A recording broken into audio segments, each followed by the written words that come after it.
Net की समस्या की वजह से थोड़ा अवरोध हो गया है। मुझे लगता है कुछ लोग बतावें कि मेरी आवाज़ आ रही है तो फिर मैं शुरू करूं। अब कनेक्टिविटी हो चुकी है क्योंकि अचानक नेट बंद हो गया था।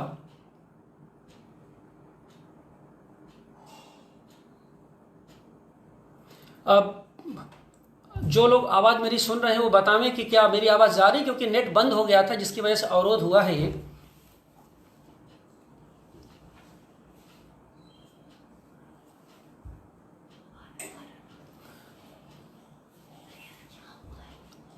आवाज़ आ रही है। हाँ, राकेश ने कंफर्म कर दिया कि आवाज़ आ रही है।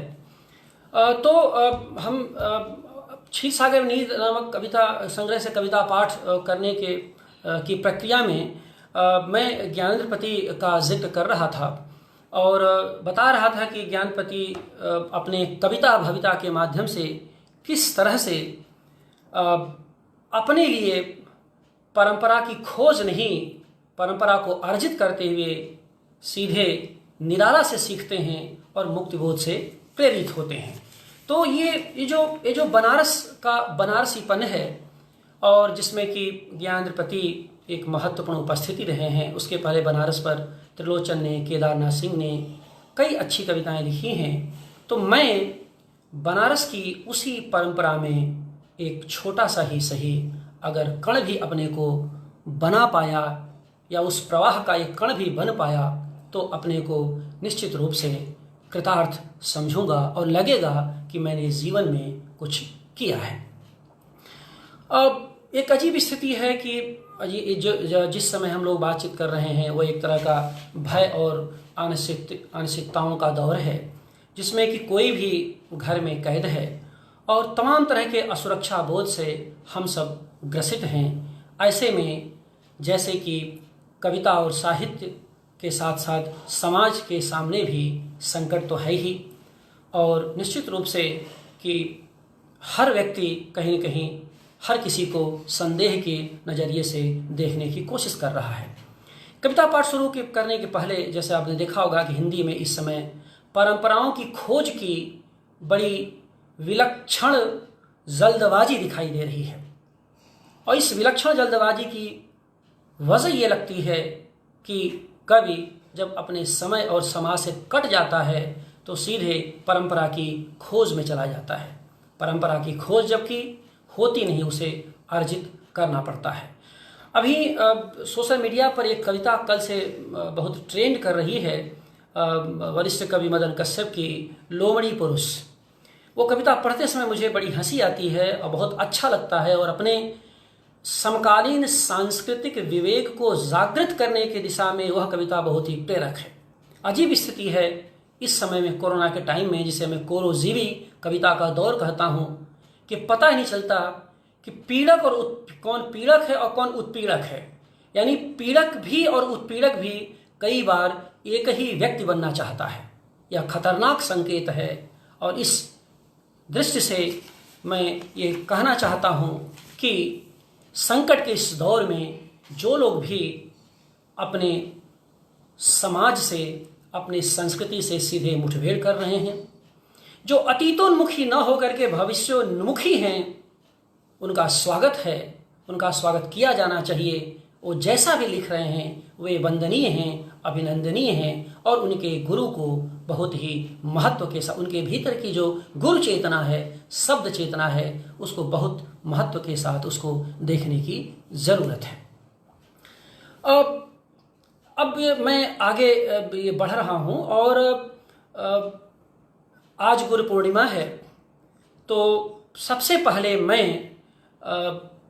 एक कविता, गुरु के नाम लिखी एक कविता का पाठ करना चाहता हूँ, और गुरु के नाम लिखी कविता से ही अपनी बात शुरू करना चाहता हूँ। यह गुरु रविदास को समर्पित कविता है। गुरु रविदास के नाम लिखी एक कविता है, जो लिख तो मैं फरवरी की गुरु पूर्णिमा यानी माघ जो पूर्णिमा थी, जब उनकी जयंती मनाई गई थी सीर में, तब से लिख रहा था, लेकिन पूरी नहीं हो पा रही थी। आज सुबह उसको मैंने फाइनल टच दिया। वहीं से मैं अपने कविता पाठ का आरंभ करना चाहता हूँ, और उसके बाद फिर मैं पक्का महाल की जुड़ी कुछ कविताओं का पाठ आपके सम्मुख प्रस्तुत करूंगा। गुरु के नाम, संत रविदास के लिए है कविता ये। नाम की आरती से जीवन को दीपित करते हुए, चंदन सी शीतल और मुलायम भाषा में जगत की उष्णता को शिथिल करते तुम्हारी गुरु कृपा में एक छाया में जगह पाई। एक बार जो बाद में जुड़े हैं उनके लिए ये कविता गुरु के नाम कविता का शीर्षक है और समर्पित है संत रविदास के लिए। नाम की आरती से जीवन को दीपित करते हुए, चंदन सी शीतल और मुलायम भाषा में जगत की उष्णता को शिथिल करते तुम्हारी गुरु कृपा में एक छायामय जगह पाई है। कि जगत की जागृति के लिए संकल्प की डगर पर दौड़ते हुए पीड़ा बहुत भाई है। कि जगत की जागृति के लिए संकल्प की डगर पर दौड़ते हुए पीड़ा बहुत भाई है। तुम्हारी वेदना के धागे में धरती को सिलते हुए देखा है। तुम्हारी वेदना के धागे में धरती को सिलते हुए देखा है और करुणा के कपड़े में लिपटी हुई तुम्हारी आभा में जीवन विवेक को अपुआते हुए पाया है। ओ महाकाश, धर्म और जाति के पाखंड से थरथराती हुई धरा पर, तमाम झुठलाती हुई बहुलताओं के बीच जिन कसकती हुई कराहों को सुन सका हूं, उसमें पूरी ताकत से व्यवस्था से लड़ते हुए कुछ कह सका हूं कि तुम्हारी ही तरह सच के साथ जी सका हूं। तुम्हारे माथे पर उभरी लकीरों के बीच, तुम्हारे माथे पर उभरी लकीरों के बीच उन गठरियों में उलझी हुई सांसों को सुन सका हूं जो धरती को नापने निकली थीं और आकाश के सन्नाटे में कहीं खो गईं। तुम्हारे जूते के तल्ले से आज भी उठती है एक धूल, तुम्हारे जूते के तल्ले से आज भी उठती है एक धूल कि माथे से लगाते हुए इसे हवा में लहराता हूं और एक सम्मुख आकृति को देखकर मुदित होता हूं कि डरे हुए ईश्वर के एकांतवास के बीच, कि डरे हुए ईश्वर के एकांतवास के बीच तुम हो कहीं मेरे पास ही यही, कि तुम हो कहीं मेरे पास ही यही। जगत में बहुत सन्नाटा है, जगत में बहुत सन्नाटा है, देह है कि विषाणुओं से भरी हुई है और तुम हो कि बेगमपुर शहर की एक उम्मीद लिए सदा जीवित हो मेरे भीतर, भीतर के मेरे समस्त अंधकार को प्रकाशित करते हुए, भीतर के मेरे समस्त अंधकार को प्रकाशित करते हुए। तो एक तरह की गुरु के प्रति अभिवादन भी है और उन समस्त गुरुओं के प्रति कृतज्ञता ज्ञापन भी है जिनसे हमने बहुत कुछ सीखा है, जिनसे जीवन को सफल होते पाया है और जिनके कारण से हमने अंधकार से लड़ने की सामर्थ्य भी पाई है। इसलिए रविदास गुरु की स्मृति में लिखी इस कविता के साथ अब मैं सबसे पहले क्षीर सागर में नींद कविता संग्रह से कुछ कविताएं पढ़ रहा हूं और इसमें पक्का महाल, इसमें पक्का महाल श्रृंखला की कई कविताएं हैं, पिता श्रृंखला की कविताएं हैं और मुझे लगता है कि 6 बज गया है तो 15 से 20 मिनट में इन कविताओं का पाठ करूंगा। इसलिए मैं एक बार पुनः आप सबसे अनुरोध करूंगा कि आप मेरे साथ बने रहें और इस कविता पाठ का भी आप आनंद लें। बीच में थोड़ा व्यवधान हो गया था, ब्रेक हो गया और लेकिन आप समझ सकते हैं कि तकनीक की जो स्थिति है हमारे नियंत्रण में नहीं है, सब कुछ ऑनलाइन है, नेट पर डिपेंड करता है। तो खैर, तो पहली कविता मैं पढ़ता हूँ, पक्का महाल। और आप सब जानते हैं जो बनारस के भूगोल से परिचित हैं और ये बहुत अच्छी बात है कि ये जब कविता संग्रह आया तो इसके कविताओं को आधार बना करके भूगोल विभाग के कुछ छात्र, बीएचयू के भूगोल ज्योग्राफी डिपार्टमेंट के कुछ छात्र मेरे पास आए और इन कविताओं को आधार बना करके इनके सांस्कृतिक भूगोल पर कुछ वो काम कर रहे हैं। और वे हमारे मित्र हैं जो प्रोफेसर हैं जाग्रफी डिपार्टमेंट BHU में, प्रोफेसर सरफराज जी, तो वो भी काफ़ी इसमें उन्होंने काफ़ी इनकरेज किया है। और मुझे लगा कि तो इस साहित्य के बाहर का जो दुनिया है भूगोल के इतिहास की, तो उसमें भी ये कविताएं अपने तरीके से गई हैं और उनके भूगोल के जो छात्र हैं वो इन कविताओं की जो सांस्कृतिक बनावट है, बदलते बनारस को समझने की कोशिश में वो इन पर कुछ काम कर रहे हैं जो जल्द ही हमारे सामने आया है। सुभाष जी अभी दिखे हैं, हम हैं, बिल्कुल आप हैं, तो ज़रूर मैं पूरे उत्साह से कविताएं पढ़ूंगा। पक्का महल।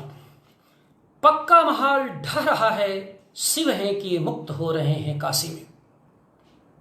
पक्का महल ढह रहा है, शिव हैं कि मुक्त हो रहे हैं काशी में। रास्ते साफ हो गए हैं, सड़कें धुल पुछ गई हैं, आकाश चमक रहा है नई दूधिया रोशनी में, और सैकड़ों चौकीदार तैनात कर दिए गए हैं शिव की सुरक्षा में। सांडों को भेज दिया गया है शिवालय में, कुत्तों के लिए बना दी गई है झोपड़ी नालों पर, और बिल्लियों के लिए बल्लियों उछाल दिया गया है बाजार को। यह गायों के सम्मान का समय है, यह गायों के सम्मान का समय है, उन्हें भेज दिया गया है गौशालाओं में। शिव की मुक्ति का यह एक सुगम मार्ग है कि जब नहीं रुक सके नाले, कि जब कचरे के दबाव से कराह रही थी गंगा, कि जब अपनी ही रेत की फुहार से काशी में अंधी हो रही थी भागीरथी, उन्हें शिव से मिलने के लिए निमंत्रित कर दिया गया। गो कि शिव से मिलना ही शिव को मुक्त करना है। यह शिव की मुक्ति का अद्भुत समारोह है कि एक मुक्ति धाम विकसित हो रहा है, सैकड़ों घर धाम को ध्वस्त करता हुआ। यह शिव की मुक्ति का अद्भुत समारोह है कि एक मुक्ति धाम विकसित हो रहा है, सैकड़ों घर धाम को ध्वस्त करता हुआ। तो आप देखें कि ये जो यहाँ पर घर धाम है, ये श्रीकांत वर्मा की कविता है और मैंने नोट पे इसको लगाया भी है कि यह शिव की मुक्ति का अद्भुत समारोह है कि एक मुक्ति धाम विकसित हो रहा है, सैकड़ों घर धाम को ध्वस्त करता हुआ। इस क्रम की अगली कविता है पक्का महल में JCB। और आप सब जानते हैं जिस पक्का महल में 4 फीट से लेकर 6 फीट की चौड़ी गलियां हैं, खूबसूरत गलियां रहीं, जहां पर कि 2 मोटरसाइकिल से आमने सामने आया जा सकता है। एक सांड अगर बनारस का घुस जाए तो जल्दी से दूसरा सामने से आते हुए सांड के लिए जगह नहीं बचेगी। उसमें एक दिन हम लोग, जैसा कि मैंने जिन मित्रों के साथ टहलते हुए मैं पक्का महल में गया तो देखा वहाँ पर JCB उतर चुकी थी। JCB इस पूंजीवादी समाज की बहुत ही एक तरह का क्रूर मशीनी उपलब्धि जैसी मुझे लगती है। और ये जो लॉकडाउन में वो जो मिक्सर में जिस तरह से मजदूर बंद करके आ रहे थे, उस हाहाकार स्थिति को देख करके, यानी ये जो बड़ी मशीनें हैं एक तरह का विकास के नाम पर आई, निश्चित रूप से उनसे अपने तरह का विकास भी हुआ है। लेकिन मुझे निजी तौर पर जब मैं JCB को देखता हूँ तो थर्रा उठता हूँ, कांप उठता हूँ। सड़क पर भी लगता है कि अगर तनिक सा इसने ठोका तो सब कुछ गया मामला। वो JCB पक्का महल के उस क्षेत्र में उतर चुकी थी। उस पर एक कविता है, आप देखें। पक्का महल के इतने ऊंचे शिखर पर जहां से शिव और गंगा दोनों की ओर ढाल है। पक्का महल के इतने ऊंचे शिखर पर जहां से शिव और गंगा दोनों की ओर ढाल है, ठीक उस जगह पर एक JCB खड़ी है जहां कभी नीलकंठेश्वर महादेव के घंटों की आवाज सुनाई पड़ती थी। यह JCB किधर से आई? इससे अधिक बड़ी बात यह है कि यह क्यों लाई गई। यह JCB किधर से आई? इससे अधिक बड़ी बात यह है कि यह क्यों लाई गई। कुछ का कहना है कि यहाँ के लोगों ने खुद ही इसे बुलाया। कुछ का कहना है कि यहाँ के लोगों ने खुद ही इसे बुलाया, जो खुद ही खुद की हवा, पानी और नमी से ऊब चुके थे और खुद ब खुद यहाँ की गलियों से निकलकर एक चौड़े मैदान में चहकना चाह रहे थे। कुछ का कहना है कि यह एक सिरफिरे अधिकारी की समझ का परिणाम है। कुछ का कहना है कि यह एक सिरफिरे अधिकारी की समझ का परिणाम है, जिसको उतने ही बड़े सिरफिरे शासक का संरक्षण मिल गया, जिसको पोथियों से उतनी ही ताकतवर यह सनक मिल गई कि इतिहास उन्हें ज़्यादा याद करता है जो नींव का निर्माण कम, शिखर का विध्वंस अधिक करते हैं। जो नींव का निर्माण कम, शिखर का विध्वंस अधिक करते हैं। कुछ इस बात पर बहस कर रहे थे कि यह सब कुछ शिव की इच्छा का परिणाम है कि जो अब अपनी गंगा को समेटना चाहते हैं, जिसे कभी आनंद कानन में जीवन प्रवाह के लिए छोड़ रखा था। कुछ इसकी भी समीक्षा में लगे थे कि इसका काम उन घरों को हटाना है जो मंदिरों के आसपास कुकुरमुत्ते की तरह उग आए थे, जिसे कभी कुछ लालची पुजारियों ने अकेले ही सजाया था। चलते चलते कुछ का यह भी कहना था कि यहाँ एक बिग बाजार होगा, जहाँ सब तरह की सामग्री सब प्रकार के दामों में उपलब्ध होगी और पूजा की दिव्य सामग्री और 100 पार्लर के साथ एक भव्य पंडितालय भी होगा, जिसकी एक ढलान मंदिर की ओर होगी तो दूसरी मणिकर्णिका की ओर। जिसकी एक ढलान मंदिर की ओर होगी तो दूसरी मणिकर्णिका की ओर। बात जो भी हो, जैसी भी हो, बात जो भी हो, जैसी भी हो, सवाल फिर भी सवाल है कि यह जेसीबी यहाँ क्यों आई, कि जिस सर्वोच्च शिखर पर शान से के साथ यह खड़ी है, खड़ी क्या बल्कि अड़ी है। अपनी तमाम सभ्यतागत बहसों के बावजूद न तो गंगा निहार पाएंगी अपने जटाधारी शिव को, और न शिव ही अपनी तनमंगी गंगा को निरखने की स्थिति में है, और न ही शिव ही अपनी तनमंगी गंगा को निरखने की स्थिति में है।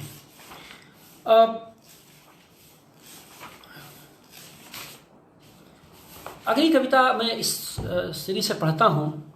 पक्का महाल में छायाएं हैं।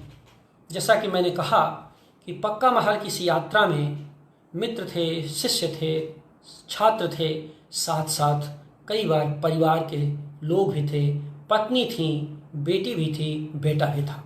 पत्नी के साथ भी इस पक्का महल के क्षेत्र में गया हूँ, पहले से जाता रहा हूँ, लेकिन जब पक्का महल टूट रहा था तब भी उनके साथ गया। यह कविता उनके साथ घूमते हुए इस पक्का महल से मुझे मिली थी, जिसका शीर्षक है पक्का महल में छायाएं। पक्का महल की ठीक इस कच्ची जमीन पर, पक्का महल की ठीक इस कच्ची जमीन पर जहां इस समय तुम खड़ी हो, बहुत सी छायाएं दिख रही हैं।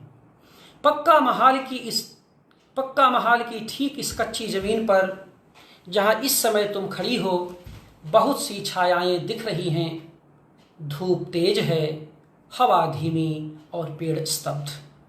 धूप तेज है, हवा धीमी और पेड़ स्तब्ध। मैं परेशान हूं यह देखकर कि तुम्हारी एक काया की इतनी छाया मुझे क्यों दिख रही है। मैं परेशान हूं यह देखकर कि तुम्हारी एक काया की इतनी छाया क्यों दिख रही है प्रिय, जबकि भगवान विश्वनाथ व तुम्हारे बीच कुछ भी नहीं सिवाय इस समतल मैदान के। क्या तुम बता सकती हो प्रिय, क्या तुम बता सकती हो प्रिय कि जिस गली में कभी हम तुम आते थे सटे हुए सटासट, आज इतनी दूरी क्यों है कि हम आमने सामने हैं, कुछ कुछ अनजाने अनपहचाने हैं। यह भी तो बताओ कि विश्वनाथ व भागीरथी के बीच इतना सपाट मैदान कहाँ से आ गया कि जहां सीढ़ियां चढ़ते खुद की छाया का आभास तक नहीं था, ये ऊंची नीची छायाएं कहाँ से प्रकट हो रही हैं। यह किसका शरीर है और किसकी काया कि मुझे दिख रही हैं अनगिनत परछायाएं, वर्णमाला से सीखते हुए अक्षर जैसी। डरो मत प्रिय, डरो मत प्रिय, विश्वास करो ये हमारे पुरखों की छायाएं हैं, जो दिन उजाले में ही एक भरी और भारी पोटली के साथ विदा होते महाल के बारे में हमसे कुछ कह रही हैं। डरो मत प्रिय, विश्वास करो ये हमारे पुरखों की छायाएं हैं, जो दिन उजाले में ही एक भरी और भारी पोटली के साथ विदा होते महाल के बारे में हमसे कुछ कह रही हैं। हाँ, जन संदेश टाइम्स में ये कविता प्रकाशित हुई थी, इसकी कई कविताएं प्रकाशित हुई थीं और उस पर सुभाष राय जी ने कई लेख भी प्रकाशित किए थे। मैं सबसे पहले बल्कि जन संदेश टाइम्स में कविताएं प्रकाशित हुई थीं, तो मैं इस अवसर पर जन संदेश टाइम के प्रति मैं अपना आभार व्यक्त करता हूँ। इस सीरीज की कई कविताएं हैं, एक और कविता सुना के फिर कविता का थोड़ा टेस्ट बदलते हैं, बनारस की तरफ चलते हैं। पक्का महाल में हथौड़े, शहर कह रहा पक्का महाल ढह रहा, शहर कह रहा पक्का महाल ढह रहा, गंगा सिकुड़ रही जलासेन घाट पर पसरा है सन्नाटा। यहाँ की जो लोग बनारस के भूगोल से परिचित नहीं है, मणिकर्णिका के बगल में जलासेन घाट है जिसे जलसैनी घाट कहते हैं, उसके बगल में ललिता घाट है। ये तीनों जो ललिता घाट है, जलासेन घाट है, मणिकर्णिका घाट है, ये तीनों शिव सम्मुख हैं। यानी जो भगवान विश्वनाथ का काशी में मंदिर है उसके ठीक सामने अगर उनकी नाक के सीध में अगर रेखा खींची जाए तो जलासैनी घाट कहलाता है, वो घाट जलासैनी घाट कहलाता है। और ये माना जाता है कि शिव को जब नींद आती है, जब उन्हें सोना होता है, तो जलासैनी घाट, क्योंकि एकदम सीधे वो उनके सम्मुख पड़ता है जलासैनी घाट, तो उसके भीतर वह विश्राम करते हैं। उसके एक तरफ ललिता घाट है, ललिता घाट पर प्रसिद्ध नेपाली मंदिर है जो काठमांडू में भगवान विश्वनाथ का मंदिर है, उसका रेप्लिका बनाया गया है। तो जलासैनी घाट के इस तरफ ललिता घाट है और उसके उस तरफ मणिकर्णिका घाट है जहाँ सौदा होता है, और मणिकर्णिका घाट पूरी दुनिया में हर कोई जानता है। ये तीनों घाट टूट चुके हैं आज के दिन। मैंने आज के दिन जब मैं आपसे संवाद कर रहा हूँ तो मणिकर्णिका और जलासैन घाट का जो वजूद है, वर्तमान का जो वजूद था सीढ़ियों वाला, वो करीब करीब खत्म हो चुका है। आगे क्या होगा उसका स्ट्रक्चर बताएगा। तो जलासैनी घाट वही घाट है जिसका इसमें जिक्र आया है, जिसमें ललिता घाट का भी जिक्र है, जलासैनी घाट का भी जिक्र है और मणिकर्णिका का भी जिक्र है। तो पक्का महाल में हथौड़े, शहर कह रहा पक्का महाल ढह रहा, गंगा सिकुड़ रही जलासैन घाट पर पसरा है सन्नाटा, गंगा के बहुत नीचे सैन के बाद भी खटर पटर से मुक्त नहीं हैं अपने अविमुक्त। गंगा के बहुत नीचे शयन के बाद भी खटर पटर से मुक्त नहीं हैं अपने अविमुक्त। राजनीति लहक रही, भाषा बहक रही, रेत दहक रही, पानी है कि महक रहा, और जल सैनी शिव परेशान हैं सभ्यता के स्वच्छता अभियान से। चारों तरफ सन्नाटा है, चिता खोज रही है लकड़ियां, लालू यादव की चिंता है। लालू यादव कि 150 साल पुरानी दुकान मणिकर्णिका पर थी, जहां पर कि सौदाह के बाद लोग परिजन चाय पीते थे, बिस्किट खाते थे, विश्राम करते थे। लालू यादव से हम लोग मिल चुके हैं और लालू यादव उनका इंटरव्यू लिया है हमने, और उसका हम लोगों ने सोशल मीडिया पर डाला भी था। लालू यादव बहुत परेशान थे, वो कह रहे थे कि मैं इसे छोड़ना नहीं चाहता, लेकिन लगता है कि यह पुरखों की जो थाती है, जो 150 वर्ष से दुकान है, अब खत्म हो जाएगी। वह दुकान भी समाप्त प्राय है। तो वे हैं लालू यादव। चारों तरफ सन्नाटा है, चिता खोज रही है लकड़ियां, लालू यादव की चिंता है कि चाय पर सिमटी राजनीति में कब तक बचा पाएगा अपनी यह गुमटी मणिकर्णिका पर। एक आंधी है जो उठ रही है चारों ओर, और पक्का महाल में उड़ रही है धूल। पक्का महाल से आजकल घंटों की नहीं हथौड़ों की आवाज आती है। पक्का महाल से आजकल घंटों की नहीं हथौड़ों की आवाज आती है। अब एक कविता और मैं पढ़ना चाहता हूँ, और उसका प्रसंग अभी मुझे याद आया। उन दिनों जा रहा था, मेरे साथ अमरजीत राम भी थे, जिनका मैंने पहले जिक्र किया, जो इलाहाबाद में शिक्षक हैं और बहुत अच्छी कविताएं लिख रहे हैं अमरजीत।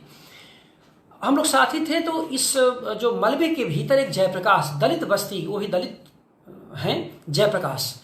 तो जयप्रकाश से हमारी मुलाकात हुई। जयप्रकाश से हम लोगों ने लंबा इंटरव्यू लिया। इस जयप्रकाश का जिक्र अभी कुछ दिन पहले शायद अमरजीत ने भी किया है अपनी किसी कविता में, इसका उन्होंने इस्तेमाल किया है। तो ये जयप्रकाश है, और जयप्रकाश बार बार ये कह रहे थे कि और अंत तक डटे रहे, अंत तक अपने मकान को उन्होंने नहीं दिया, सहमति नहीं दी जयप्रकाश ने। लेकिन स्थिति ये थी कि उनके मकान के चारों तरफ मलबा पाट दिया गया था, तो उनके पास निकलने का कोई मार्ग नहीं था। उनके पास कोई मार्ग नहीं था और कहे कि चूंकि अब मैं निकल नहीं सकता, बिजली खंभे तोड़ दिए गए हैं, सड़कें जो गलियां थे उसको पाट दी गई हैं, अब तो खैर वो भी वहां से जा चुके हैं। तो मलबे में मकान, और वो जयप्रकाश से जो बातचीत हुई वो उस पर सुने जरा सा। ये कविता है, ये पक्का महाल को मलबे में बदलते देख, पक्का महाल को मलबे में बदलते देख, दलित बस्ती के जयप्रकाश ने अपने मकान को देने से मना कर दिया। पक्का महाल को मलबे में बदलते देख, दलित बस्ती के जयप्रकाश ने अपने मकान को देने से मना कर दिया। जयप्रकाश को पता है कि वे मणिकर्णिका की एक घनी दलित बस्ती के एक कमरे में अपने बूढ़े बाप व 2 छोटे बच्चों के साथ रहते हैं। जयप्रकाश को पता है कि वे मणिकर्णिका की एक घनी दलित बस्ती के एक कमरे में अपने बूढ़े बाप व 2 छोटे बच्चों के साथ रहते हैं और असुरक्षा के तमाम दावों के बीच खुद को सुरक्षित महसूस करते हैं। सरकार उन्हें मुक्ति दे रही है और वे इनकार करते हैं। सरकार उन्हें मुक्ति दे रही है और वे इनकार करते हैं, यह कहते हुए कि जिन गलियों में वे बड़े हुए हैं वहां विकास नहीं, व्यवस्था की जरूरत है। यहाँ विकास व व्यवस्था के बीच एक तनाव है, जिसका एक सिरा विश्वनाथ से जुड़ता है तो दूसरा मणिकर्णिका से। यहाँ विकास व व्यवस्था के बीच एक तनाव है, जिसका एक सिरा विश्वनाथ से जुड़ता है तो दूसरा मणिकर्णिका से। सरकार एक जिम्मेदार सरकार है जो अपने नागरिकों की पूरी सुरक्षा का ख्याल रखती है। सरकार एक जिम्मेदार सरकार है जो अपने नागरिकों की पूरी सुरक्षा का ख्याल रखती है, और इस केस में भी ऐसा ही हुआ। लोकतंत्र का तकाजा है कि सरकार जबरदस्ती न करे, वह जयप्रकाश को सुने और कानून का सहारा ले। अब जयप्रकाश सुरक्षित हैं, जेसीबी उनकी गली को तोड़ चुकी है और अब जयप्रकाश के निकलने तक आराम फरमा रही है।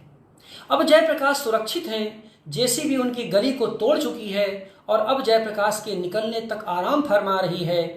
मोहल्ले में मलबा है और मलबे में यह मकान, जो एक महान सरकार के महान निर्णय को घुप अंधेरे में ललकार रहा है। मोहल्ले में मलबा है और मलबे में यह मकान, जो एक महान सरकार के महान निर्णय को घुप अंधेरे में ललकार रहा है। तो ये पक्का महाल सीरीज की और सारी कविताएं हैं, उन्हें मैं छोड़ रहा हूँ और मुझे लगता है कि इसकी कविताएं आपको पसंद आई होंगी, और बाकी तो पढ़ना होगा तो संग्रह उपलब्ध है। अब मैं एक कविता पढ़ता हूँ संग्रह से, बदलाव।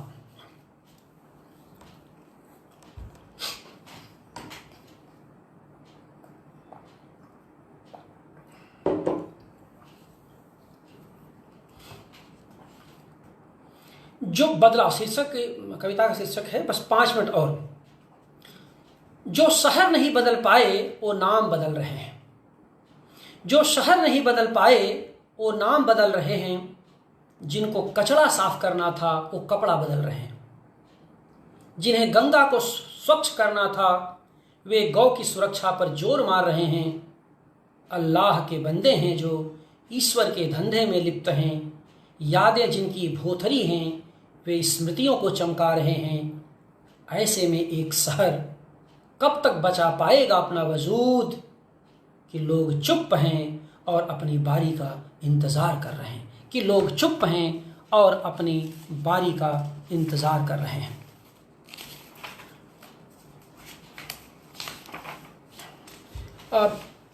जरा पिता श्रृंखला की कुछ कविताएं इसमें हैं, मैं वो पढ़ना चाहता हूँ। 4 कविताएं हैं इसमें, जिसमें पिता और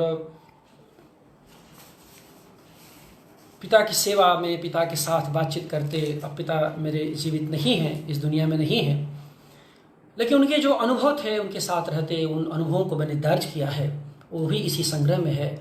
और अच्छी बात यह है कि यह संग्रह चूँकि जब विलम्ब से आया तो उसका असर ये रहा कि पिता श्रृंखला की और पक्का महाल श्रृंखला की कविताएं भी इस संग्रह में शामिल कर ली गई और कुछ कविताओं को मैंने हटा दिया। इस कारण से भी मैं सेतु प्रकाशन का आभारी हूँ कि उन्होंने इसे प्रकाशित कर इन कविताओं को इस संग्रह में शामिल करने का अवसर दिया। पहरे पर पिता। पिता रात भर खांसते हैं, जगते हैं तो समय पूछते हैं, सोते हैं तो खर्राटे भरते हैं। पिता रात भर खांसते हैं, जगते हैं तो समय पूछते हैं, सोते हैं तो खर्राटे भरते हैं। कभी कभार नहीं नहीं कभी कभी, कभी कभार नहीं नहीं कभी कभी जोर जोर से खांसते हैं। कभी कभार नहीं नहीं कभी कभी जोर जोर से खांसते हैं। जैसे कि बचपन में नई नवेली बहुओं के होने पर ओसारे से ही खांसना शुरू कर देते थे। जैसे कि बचपन में नई नवेली बहुओं के होने पर ओसारे से ही खांसना शुरू कर देते थे। पिता बहुत आश्वस्त हैं, पिता बहुत आश्वस्त हैं, अभी भी खांस रहे हैं, लेकिन जब सुबह उठते हैं तो पूछते हैं, आज रात खांसी तो नहीं आई? पिता हमारी नींद को लेकर अपने खांसने में भी सजग हैं। पिता हमारी नींद को लेकर अपने खांसने में भी सजग हैं, लेकिन इतने नहीं कि जब वह आ ही जाए तो नए ज़माने की तरह एक्सक्यूज कहना न भूलें। अब जब कभी खांसते हैं तो मुंह तोप कर खांसते हैं। अब जब कभी खांसते हैं तो मुंह तोप कर खांसते हैं, और जब उनसे दवा लेने की बात कहता हूँ तब फिर खांसते हैं और धीरे से मुस्कुरा देते हैं, और धीरे से मुस्कुरा देते हैं। खांसना जैसे उनका पहरे पर होना है और जिंदा रहने का निशान छोड़ना है। खांसना जैसे उनके पहरे पर होना है और जिंदा रहने का निशान छोड़ना है।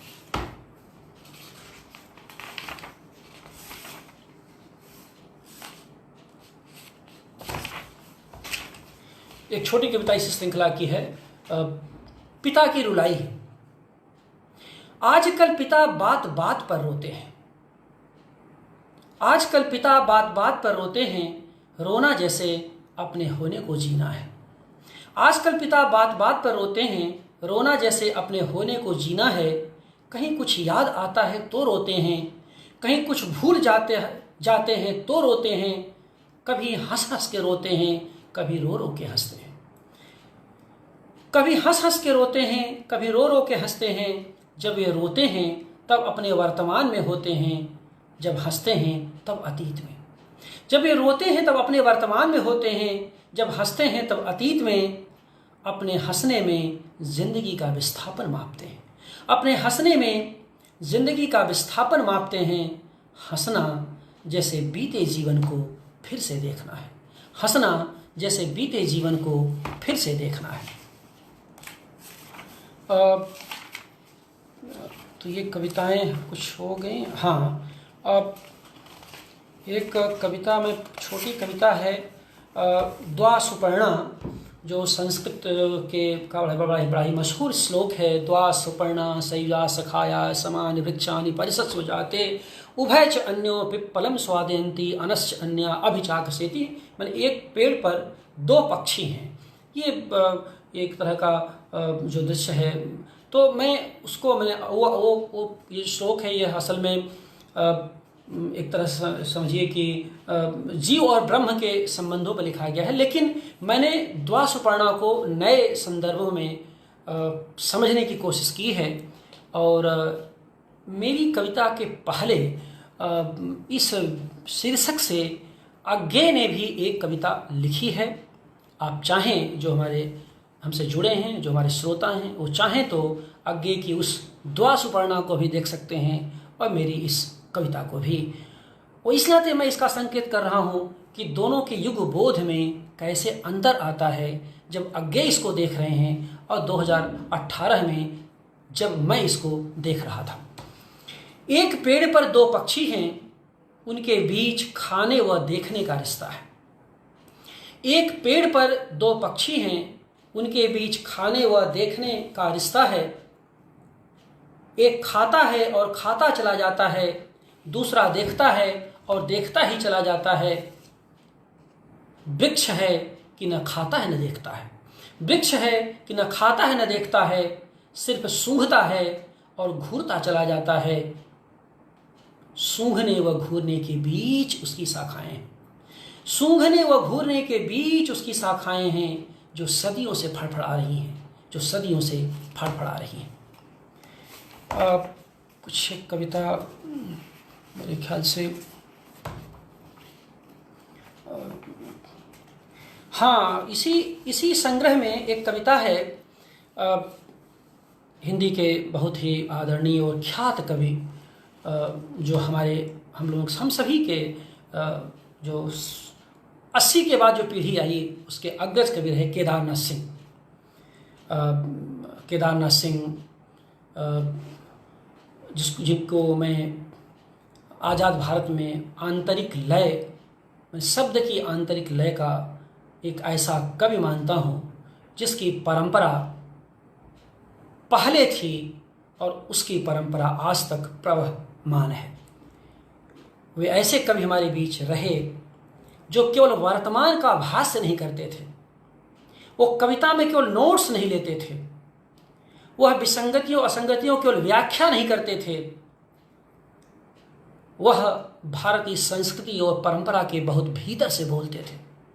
और इसी कारण से उनकी कविता की जड़ें जितनी गहरी हैं उनका शिखर भी उतना ही ऊंचा है। और ये आज़ाद भारत की जो हिंदी कविता है वह उनकी कविताओं पर गर्व करने लायक है। अब वह हमारे बीच नहीं है। दिवंगत केदारनाथ सिंह पर मैंने कविता लिखी थी, वह भी इसी संग्रह में संयोग से शामिल है। मैं उसे पढ़ लेना चाहता हूँ। पंचायत नाम है इस कविता का। बलिया से किसी पेड़ का टूटा हुआ पत्ता बनारस की तूफानी हवाओं में उमड़ता घुमड़ता अचानक जब दिल्ली पहुंचा तो हरियाली नदारत थी। उस समय सवाल उसके सामने यह था कि वह कहाँ जाए। सूखे पत्ते की तरह बूढ़े गरेड़िए के चेहरे को अपने भीतर लिए भर दिन दिल्ली की सड़कों पर टहलता रहे, या फिर से जा लगे अपनी उस सुबह से जो एक शाम बलिया में छूट गई थी। उसके सामने यह भी विकल्प था कि वह कहीं और न जाकर बनारस ही आ जाए। उसके सामने यह भी विकल्प था कि वह कहीं और न जाकर बनारस ही आ जाए, जहां अभी भी मड़ुआडीह से उठती है धूल हर माघ पूर्णिमा पर, या फिर चला ही जाए मगहर, जहां अभी भी लेटे हैं कबीर, उसके उत्तर कबीर को नया आकार देते। इसी उहापोह में गुजरे बरस दस बरस, इसी उहापोह में गुजरे बरस दर बरस। वह दिन भर दौड़ता रहा हरफ दर हरफ, और थक हार कर उसने एक दिन घोषित किया कि वह भाषा में कवि है जिसका एक सिरा भोजपुरी है, जिसे उसकी मां के अलावा कोई नहीं जानता। इसी के साथ उसने बुलाई एक पंचायत, कब्रिस्तान में पंचायत, और कर दी चुपके से एक घोषणा कि उसके जाने का समय हो गया है। लेकिन अंतिम वाक्य जो उसने कहा उसे वहां बैठे एक नवजात कवि ने ही सुना कि यूं तो कोई कहीं नहीं जाता, कि यूं तो कोई कहीं नहीं जाता, फिर भी जाता हूं तुम्हारे भीतर आने के लिए, फिर भी जाता हूं तुम्हारे भीतर आने के लिए। तो ये केदार जी की स्मृति में लिखी कविता है। एक कविता इसमें बादल है। इस समय आज आषाढ़ पूर्णिमा है, कल से सावन लग रहा है। बादल कविता को सुने।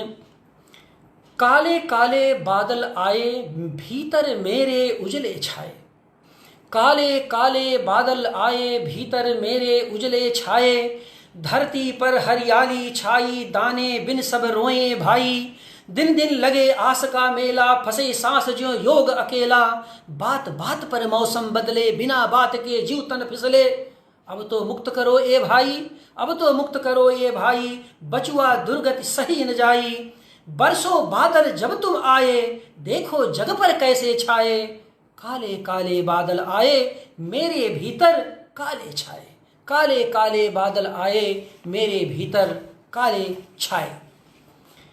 महाश्मशान मणिकर्णिका पर लिखी एक कविता है, हे महाश्मशान। हे महाश्मशान तुझको प्रणाम। थोड़ा कविता का रंग बदल रहा हूं। हे महाश्मशान तुझको प्रणाम, 7 बार जहां उठती ज्वालाएं, धू धू होता जग सकल काम। शिव आंखों में चिनगारी लेकर शिवा संग बसते अविराम। आहत मन से आते आते जो छत हैं करते अक्षत दान। कोरों में भर आंसू जो भूखी आतों कर अभयदान। जिह्वा की लोल लहरियों में जहाँ गंगा होती भासमान। हे महाश्मशान तुझको प्रणाम, हे महाश्मशान तुझको प्रणाम। पुलकित यौवन की देह दिशा जहाँ विगलित होती ज्वालाओं में। पुलकित यौवन की देह दिशा जहाँ विगलित होती ज्वालाओं में।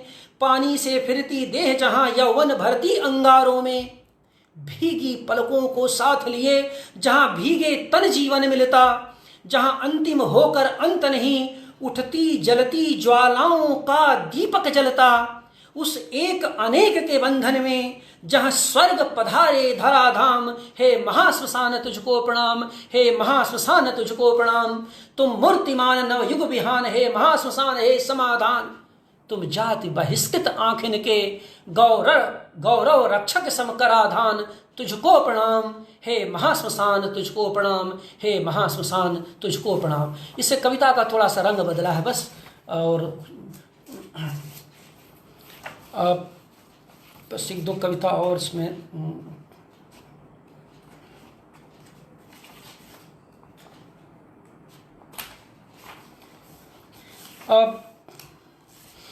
ये जो लोग दार्जिलिंग गए होंगे, दार्जिलिंग की यात्रा, नॉर्थ ईस्ट की यात्रा में जिन्होंने दार्जिलिंग के सूर्योदय को देखा होगा। वर्षों 2014 में मैं दार्जिलिंग और गैंगटॉक सिक्किम की यात्रा पर गया था। उसमें एक लंबा मैंने यात्रा वृत्तांत भी लिखा है, जो मेरी आने वाली जो पुस्तक है संस्मरणों की, यात्रा संस्मरणों की, यात्रा देश देश परदेश, उसमें वह संस्मरण संकलित भी है। तो वो जो सूर्योदय है ऊंचाई पर, उसको मैंने जैसा महसूस किया था, वह उसका एक हिस्सा मैं पढ़ देना चाहता हूँ। लंबी कविता है ये। जब वह निकलता है पहले अंधेरा आता है। जब वह निकलता है पहले अंधेरा आता है, फिर ललाई, फिर एक चकाचौंध आती है, जिसके भीतर से वह आता है इतराता हुआ। हमारी आँखों की गुलाबी पंखुड़ियों के बीच एक हलचल होती है, और वह हमारे सामने होता है, हमारी आत्मा में बिछी लाल लाल कालीन पर चलता हुआ। वो बहुत ही दिव्य सूर्योदय होता है, काफ़ी ऊंचाई पर दार्जिलिंग। वह आया, लो आया, ओ आया, देखो आया, धरो पकड़ो कसकर पकड़ो। इसके पहले की तरेरे अपनी आंखें लाल, दिखाए अपनी ज्वाला जाल। भर लो अपनी आंखों में थोड़ी सी नमी, जिसमें तैरता रहे यह भर दिन हमारे सामने। कितनी सदियों से चलकर आया हूं तुम्हारे तक, कितनी सदियों से चलकर आया हूं तुम्हारे तक, यह तुम नहीं समझ सकते। उगे तो पहले भी थे तुम मेरे भीतर, उगे तो पहले भी तुम मेरे भीतर। बस आज उसे रंग मिला है, सुर्ख लाल रंग, ओ मेरे प्यारे दिले संग। बड़ी ललक थी तुम तक पहुंचने की, बड़ी ललक थी तुम तक पहुंचने की। बादलों ने हर बार दगा की, मगर प्रार्थना रंग लाई इस बार। चेतना जो संग आई तुम्हारी आभा, तुम्हारी आभा से ही तो आभासित है यह दुनिया, तुम्हारी आभा से ही तो आभासित है यह दुनिया। हर दिन उगते हो मेरे भीतर तरह तरह के रूपों में, ओ मेरी धरती के भूप, तुम्हें क्या नाम दूं, रूप अपरूप। बर्फ भी दमकती हो जिसकी आभा से वह तुम हो, बर्फ भी दमकती हो जिसकी आभा से वह तुम हो। जिसकी विभा से फूटता है मेरे भीतर एक कल्ला, वह तुम ही हो। जिसकी चमक से उठती हैं तरंगे मेरे भीतर, वह तुम ही हो। जो उछालता है मेरे भीतर अनंत की उम्मीद, कोई और नहीं तुम ही हो। उछालना अपने भीतर के कायर को तोड़ना ही है, उछालना अपने भीतर के कायर को तोड़ना ही है। ओ मेरे दस्ते दायर रख्ताब शायर, ओ मेरे दस्त ए दायर रख्ताब शायर। अब समझता हूँ कि एक मेरे प्रिय शिष्य हैं सर्वेश मिश्र, उन्होंने मुझे संदेश भेजा था कि सर आप इस कविता को जरूर पढ़िएगा। वो BA तृतीय वर्ष के छात्र हैं, और वो भी उनकी प्रतिभा भी इस लॉकडाउन में मेरे लिए अनलॉक हुई है। काफ़ी बढ़िया लिख रहे हैं वो। तो उनके लिए यह कविता है यात्रा। उसके बाद आखिर में सिर्फ एक नई कविता का मैं पाठ करूंगा, कोरोना काल में लिखी एक कविता का, और उसके बाद फिर मैं अपनी बात समाप्त करूंगा। तो यह कविता, उसके बाद एक और कविता है जो संग्रह के बाहर की है, बिल्कुल नई कविता है। तो यात्रा। यात्रा भीतर यात्रा, यात्रा भीतर घर, घर भीतर यात्रा। छोटी कविता है। यात्रा भीतर यात्रा, यात्रा भीतर घर, घर भीतर यात्रा। इस यात्रा में परिवार साथ था लेकिन घर की याद बनी रही। इस यात्रा में परिवार तो साथ था लेकिन घर की याद बनी रही। यूं घर का होना थोड़ा अधिक परिवार होना है, यूं घर का होना थोड़ा अधिक परिवार होना है, और यह होना अपने पुरखों की ज़मीन का पथिक होना है, और यह होना अपने पुरखों की ज़मीन का पथिक होना है। तो ये कुछ कविताएं थी क्षीर सागर में नील संग्रह से, जो आपके सामने आपको उल्टा दिख रहा होगा। इस संग्रह से मैंने कुछ कविताओं का पाठ किया, और एक कविता केवल पढ़ देता हूँ जो इधर कोरोना काल में कविताएं जो मैंने लिखी हैं उसमें से एक कविता मैं पढ़ देता हूँ जो हाँ, एक थोड़ी अलग रंग की कविता है। इसका भी मैंने पाठ नहीं किया है, तो फिर आखिर में ये कविता पढ़ता हूँ। कोरोना काल की जो संकट है, और जहाँ मैं रहता हूँ वह पूरा परिसर बबूलों से घिरा हुआ है, चारों तरफ बबूल ही बबूल हैं। तो उस पर लिखा मैंने कविता ये है, केवल हरे बबूल, केवल हरे बबूल। इस निर्जन में सब कुछ ठहरा, बासी हैं सब फूल। इस निर्जन में सब कुछ ठहरा, बासी हैं सब फूल। सूख गई है मन की काया, केवल हरे बबूल, कोई लिया जल्दी कूकोना। इस निर्जन में सब कुछ ठहरा, बासी हैं सब फूल। सूख गई है मन की काया, केवल हरे बबूल, कोई लिया जल्दी कूकोना। देखो कैसा चांद उगा है, देखो कैसा चांद उगा है, तन का शीतल तप्त हुआ है। गंगा निर्मल कलकल छब में, घाट विहसता जप्त हुआ है। इस उदास सी काया में अब जीवन जग संतप्त हुआ है, कोई लिया जल्दी कूकोना। श्रमिक चल पड़े आहें भरते, श्रमिक चल पड़े आहें भरते। सूनी सड़कें गुलजार हुई, गिरते पड़ते पहुंचे घर जब, हलचल गांव में चार हुई। थके पांव हुलसित दौड़े जब, थके पांव हुलसित दौड़े जब। आंखें सब बेजार हुई, कोई लिया जल्दी कूकोना, कोई लिया जल्दी कूकोना। जरा ध्यान दीजिए इन पंक्तियों पर, कितनी पीड़ा है। घर की मलकिन देख रही है, घर की मलकिन देख रही है, वे आएंगे सुन रही है। कोई लिया जल्दी कूकोना, कोई लिया जल्दी कूकोना।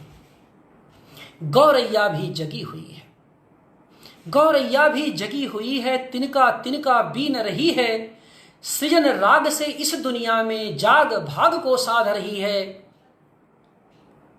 हुआ सवेरा दौड़ी आई, हुआ सवेरा दौड़ी आई, मिला नहीं जो ढूंढ रही है। कोई लिया जल्दी कूकोना, कोई लिया जल्दी कूकोना।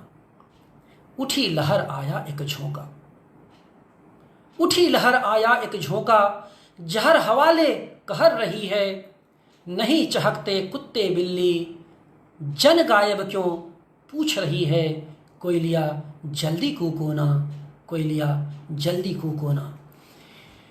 तो ये कुछ बातें थी, कुछ कविताएं थीं, और काफ़ी समय हो गया है, लगभग 1.5 घंटा से आप सब हमारे साथ बने हुए हैं। आपने सुना गुरु पूर्णिमा से लेकर के कविता के बनने की प्रक्रिया से लेकर के कविता पाठ तक की हमने यात्रा की। आप सब मेरे साथ बने रहे, इसके लिए मैं सभी अपने मित्रों का जो यहाँ जुड़े रहे सबका शुक्रगुजार हूँ। जैसा मैंने कहा कि कमेंट्स देखना मेरे लिए मुश्किल होता है, क्योंकि अगर 1 मिनट से ज़्यादा कैमरा में फोकस करता हूँ मेरी आंख दर्द करने लगती है। इसलिए आप सबके जो सुचिंतित कमेंट आए होंगे उनका जवाब मैं बाद में दूंगा। आप और बड़े होंगे तो उनको प्रणाम निवेदित करूंगा, छोटे होंगे तो उन्हें मैं अपनी शुभकामनाएं दूंगा। आज एक बार पुनः गुरु पूर्णिमा पर आप सबको मेरा हार्दिक अभिवादन, सादर अभिवादन। उन समस्त गुरुओं का स्मरण करता हूँ अपनी बात को समाप्त करने के पहले, जिनका मेरे बनने में महत्वपूर्ण योगदान है, और जो कुछ मैं अपने शिष्यों को देता हूँ वह वही सब है जो मैंने पाया है। इस कारण से एक तरफ जो है परंपरा, दूसरी तरफ वर्तमान, तीसरी तरफ भविष्य, तीनों का एक तरह का संतुलन बना रहे हमारे जीवन में, ऐसी शुभकामनाएं हम दे सकते हैं। एक बार पुनः चकाचक एक्सप्रेस की समस्त टीम के प्रति मैं अपना आभार ज्ञापित करता हूं, आभार निवेदित करता हूं कि उन्होंने मुझे अवसर दिया, खास करके विशाल पांडे के प्रति, जिन्होंने अवसर दिया कि मैं कुछ बातें अपनी कविता की रचना प्रक्रिया, जाहिर सी बात है क्योंकि मेरी कविताओं की रचना प्रक्रिया में बोलना था, इसलिए कविता की विशेषताओं से मैंने भरसक बचने की कोशिश की है। कुछ बातें अगर आ गई होंगी तो उसे मेरा आप कह सकते हैं कि आप अहंकार मत मानिएगा। वह बातें आवेग मयता के कारण से अगर आई होंगी तो मैंने हालांकि भरसक कोशिश की है। इसी कारण से मैंने इस पूरे कार्यक्रम का जो पूर्वार्ध था वह गुरु पूर्णिमा पर व्याख्यान रूप में केंद्रित किया, और ख़ास करके उन छात्रों के लिए, क्योंकि हम लोग छात्रों से जुड़े रहते हैं, तो उन छात्रों के लिए जो ये जाने कि गुरु पूर्णिमा का महत्व क्या है। और गुरु और शब्द, गुरु ज्ञान रूपी है, शब्द भी प्रकाश रूपी है, और दोनों के बीच का जो संधि है वो ये है कि अंधकार से प्रकाश की यात्रा। पूरी दुनिया की कविता और ख़ासकर उसमें जो हिंदी की कविता है, जितना हम लोग जानते हैं, उसका मिजाज ही अंधकार से प्रकाश की यात्रा की ओर है। पूरी कविता और अंधकार से, क्योंकि संसार में अंधकार ही था, शब्द के माध्यम से वह संसार प्रकाशित हुआ। उम्मीद है कि हम सब अपने गुरु के द्वारा दिए गए ज्ञान के आलोक में खुद को प्रकाशित करेंगे, खुद को नवाचारी बनाएंगे, और अपने भीतर एक ऐसी परंपरा को अर्जित करेंगे कि कभी भी हमें परंपरा को खोजने की जरूरत न पड़े। कि मैं बार बार कहता हूँ कि उसे हम अर्जित करें, और अर्जित करने का मतलब ये होता है कि एक दृष्टि तो हमारी है जो हम अपने अध्ययन से बनाते हैं, अपने परिवेश से बनाते हैं, और दूसरी दृष्टि वह होती है जो पुरखों को देख और सुन करके बनाते हैं, अपने अग्रज पुरखों को देख सुन के बनाते हैं। जब हमारी वर्तमान की दृष्टि हमारे अध्ययन के आलोक में उस दृश्य के सहमेल में विकसित होती है, तो उसे ही मैं अंतर्दृष्टि की प्राप्ति कहता हूँ। अर्थात अपना वर्तमान दृष्टि देता है, अपना अध्ययन उस अंतर्दृष्टि को देता है जिसके की आलोक में हम भविष्य में अपना लक्ष्य तय कर पाते हैं, भविष्य की यात्रा कर पाते हैं। शब्द के साहचर्य में हम कुछ खोज पाते हैं। चूँकि परिचर्चा का सत्र साहित्य का, कविता का है, इसलिए यहाँ बातचीत केवल शब्द की है। मुझे लगता है कि हम सब मिलजुल करके शब्द की साधना के माध्यम से इस समाज को सुंदर बनाएं, विशिष्ट बनाएं, और अग्रगामी मूल्यों से इसे भरने की कोशिश करें। समानता के साथ साथ समता, समानता और विश्व बंधुत्व के स्वर के साथ हर प्रकार की संकीर्णता से खुद को ही मुक्त करें, और उन लोगों को भी मुक्त करने की कोशिश करें जिनसे हमारा रोज रोज सामना होता है। आप सबने सुना, बहुत बहुत धन्यवाद।